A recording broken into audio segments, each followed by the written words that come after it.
বিসমিল্লাহির রহমানির রহিম। দেশ এবং প্রবাস থেকে যেখান থেকে দেখছেন সকলকে জানাই আন্তরিক শুভেচ্ছা এবং অভিনন্দন। আপনারা দেখছেন মাটি ও মানুষের চ্যানেল। আজ আমরা চলে এলাম যশোর জেলা চৌগাছা থানা পাতিবিলা গ্রামে। আপনারা দেখছেন আমরা এসেছি একজন প্রান্তিক খামারি মোহাম্মদ সোহাগ হোসেনের খামারে। তার খামারে কিছু গরু আছে।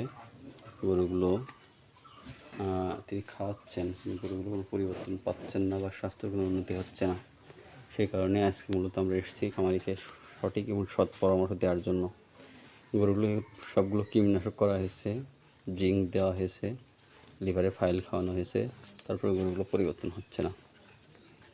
তাই সে আমরা এলাম দেখি আসলে গরুগুলোর আসলে কী কী সমস্যা আছে, বা গরুগুলো পায়খানা স্বাভাবিক আছে কিনা, প্রস্রাব ঠিক আছে কিনা, খাওয়া দাওয়া ঠিক আছে কিনা দেখার পরে আসলে খামারিকে আমরা সৎ পরামর্শ দেবো আসলে আর কি কোন ধরনের খাবার দিলে গরুগুলোর স্বাস্থ্য ভালো হতে পারে। তো যাক আলহামদুলিল্লাহ আমরা গরুগুলো এসে দেখলাম। দেখার পরে আমরা গরু খামারিকে পরামর্শ দিলাম 2টা খাবার দেওয়ার জন্য এবং কিছু ওষুধ, এভারেস্ট কোম্পানির কিছু ওষুধ এখানে প্রয়োগ করার জন্য বললাম।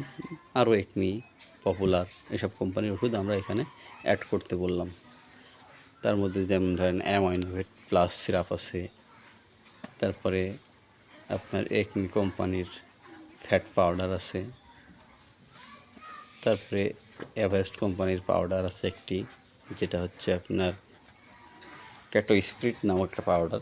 আমরা যাক অনেক কিছুই অ্যাড করলাম, এগুলো খাওয়ার জন্য দিলাম। এবং আরও বলতে চাচ্ছি খামারিকে এনজাইম এক্সেল বলে পপুলার কোম্পানির একটা পাউডার আছে। এই পাউডারটা দিলে গরু যে খাবারগুলো খাচ্ছে বা যে সকল দানাদার খাবারগুলো খাচ্ছে সেগুলো আসলে শরীরে লাগছে না বা পায়খানা দিয়ে বেরিয়ে যাচ্ছে মনে হচ্ছে। এই কারণে এনজাইম এক্সেলের কাজ হচ্ছে খাবারগুলোকে ভেঙে দিয়ে যে খাবারের মধ্যে যে পুষ্টি উপাদান আছে বা যে সকল ভিটামিন মিনারেল আছে এগুলো শোষণ করে নিয়ে শরীরের বিভিন্ন জায়গায় ছড়িয়ে দেওয়া।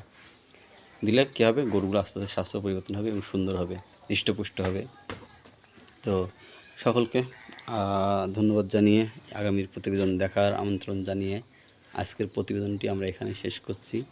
সে পর্যন্ত সকলেই সুস্থ থাকবেন, ভালো থাকবেন এবং আমাদের চ্যানেলটি সাবস্ক্রাইব ও লাইক শেয়ার করে পাঠিয়ে থাকবেন। তো সে পর্যন্ত সকলে ভালো থাকবেন। আল্লাহ হাফিজ।